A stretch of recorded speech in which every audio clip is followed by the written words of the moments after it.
माझं नाव देवका घनश्याम लोखंडे. आज 21 जुलै 2025 आणि वेळ सध्या 11:30 होत आहेत.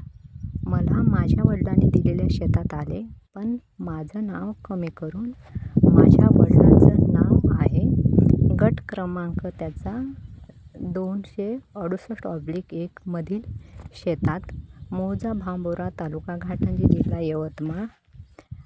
आज 11:30 वाजता पटवारी व मंडळ अधिकारी यांच्या पाहणीसाठी मी वेळेआधी येथे आले. शेताची मशीद असून देखील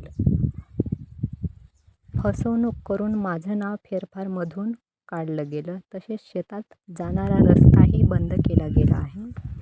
सध्या न्यायालयात प्रकरण सुरू आहे आणि आजची पाहणी न्यायप्राप्तीसाठी महत्त्वाची आहे. मी हे रेकॉर्ड फक्त पुराव्यासाठी करत आहे, कोणताही गोंधळ घालण्याच्या हेतूने